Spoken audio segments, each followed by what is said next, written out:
If there's anything ubiquitous for D&D games, it's players discussing their options, and discussing them, and discussing them, and discussing them more. So let's talk about ways that we can escape the discussion spiral of death.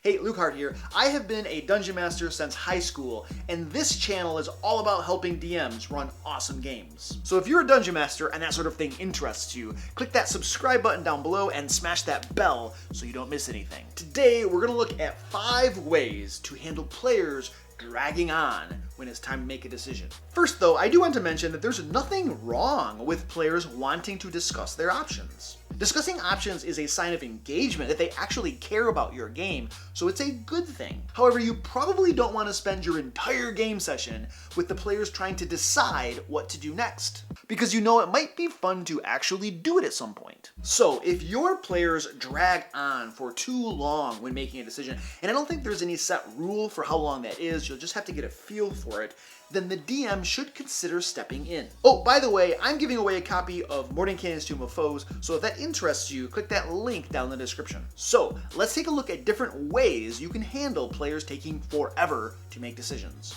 Number 1, InGame Consequences. And this one, by the way, is my personal favorite. So if the players are in the middle of the game discussing what to do next, then the PCs are also in the middle of the dungeon deciding what to do next. This means that as they sit there in the middle of the dungeon discussing it, time is passing and there might be consequences. Did their last battle make a lot of noise? By the way, every battle is going to make lots of noise that might alert enemies nearby. I mean, think about it. There's like screaming and dying and howls of pain. So as they stand there talking about things, a group of monsters is heading toward them. Are the PCs trying to figure out how to dismantle a doomsday device that is slowly ticking down? Well, they don't have forever. Time is literally ticking down. Whip out an hourglass and put some pressure on them. Hey, real quick, let me know down in the comments what you do when players are taking forever to make decisions. Number 2, random encounters. So when a discussion does begin to drag on, just take out that hourglass and quietly put it on the table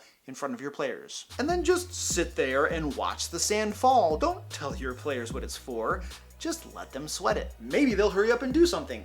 Maybe they'll just keep taking their time. And when that sand runs out, spring a random encounter on them. Now, it doesn't have to be a combat, but fighting for their lives will sure get their attention. And the chances are that after you've done this a few times, as soon as that hourglass comes out, they'll make a decision. Guys, it's the hourglass! Run!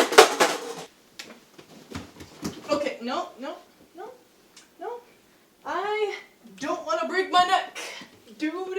Why don't you just give it a try? No! You're not even paying me! Number 3, designate a group leader. Now, I don't think this is very popular anymore, but back in the day, it was very normal to have a group leader. The players would discuss things over, talking about the pros and the cons, and then the group leader would make the final decision. And sometimes having a group leader is simply a big load off the players' backs. See, I think that sometimes the players just want to respect each other's ideas and thoughts, and nobody wants to be the one to say that, no, this idea is better than the others. Which is fine, but it's very helpful if somebody is empowered to say, look, we've discussed all of our options, and this is what we're gonna do. For instance, in my Sword Coast Guard group, Nigel is the group leader, and he is entrusted and responsible for making decisions that are in everyone's best interest. Just make sure that the group leader is somebody who handles it responsibly and doesn't take it as an opportunity to go on a power trip. Power. Ultimate power.